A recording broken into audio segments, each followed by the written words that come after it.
Nous avons conscience de l'énergie que vous mettez à voir aboutir ce projet et nous avons clairement compris l'attention que vous portez à un des projets et notamment aux 3 communes de votre circonscription. Monsieur le ministre, je suis le député d'une circonscription qui ne comporte que 3 communes, Bois-Colombes, Courbevoie et La Garenne-Colombes, dont j'ai été maire pendant plusieurs années et dont je suis encore membre du conseil municipal. Et c'est aussi au titre d'élu local que je vous pose cette question concernant le prolongement de 2 lignes de métro.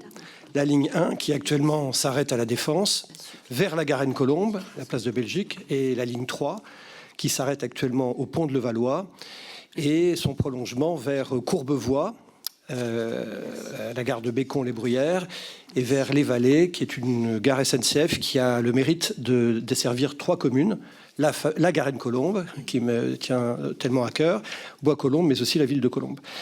Et ces projets de prolongement de lignes font l'objet d'études entre l'État et la région et sont pilotés par Île-de-France Mobilité. Alors c'est un travail qui est absolument nécessaire parce que dans ce secteur qui est très dense, les infrastructures de transport sont aujourd'hui saturées. Par exemple, sur le trajet entre la Défense et la place de Belgique, à la Garenne-Colombes, il y a un tramway et le matin, les lignes sont pleines et il n'est pas rare de devoir attendre 2 ou 3 passages de rame avant de pouvoir entrer dans le tramway.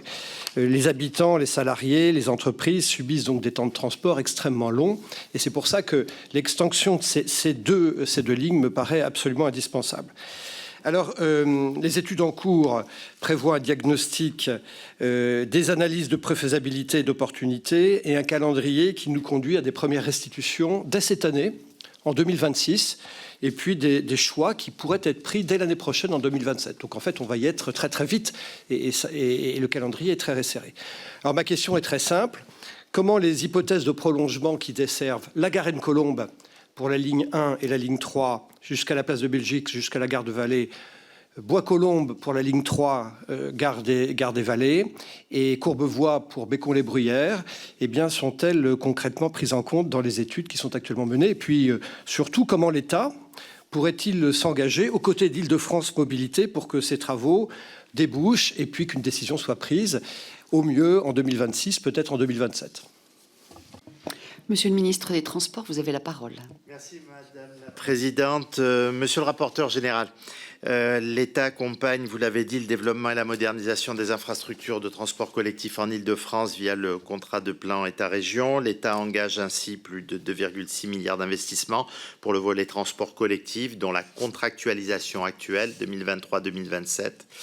Donc 48 millions pour le cofinancement des études dont vous avez parlé sur le futur prolongement de métro. En mobilisant cette enveloppe, l'État, la région Île-de-France et l'autorité organisatrice Île-de-France Mobilité ont effectivement engagé un programme d'études piloté par IDFM portant sur 15 projets de métro inscrits au schéma directeur environnemental de la région Île-de-France, incluant les 2 projets que vous mentionnez sur votre beau territoire des Hauts-de-Seine.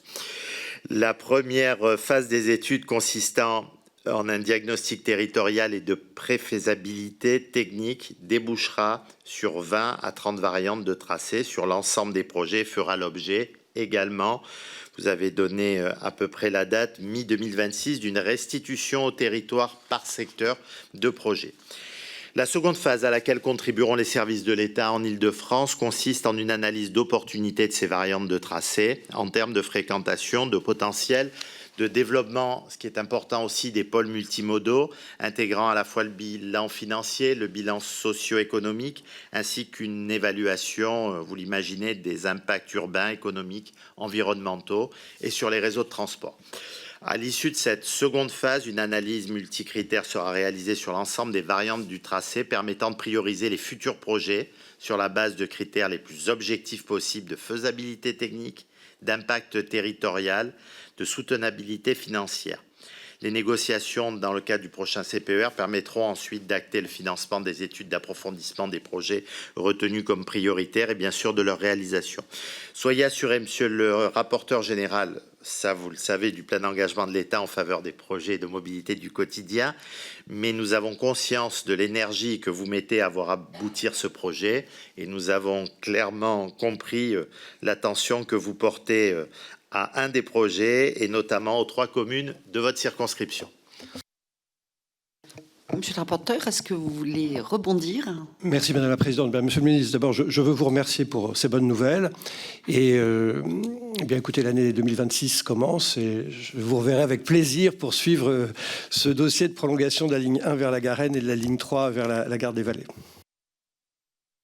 Merci, monsieur le député.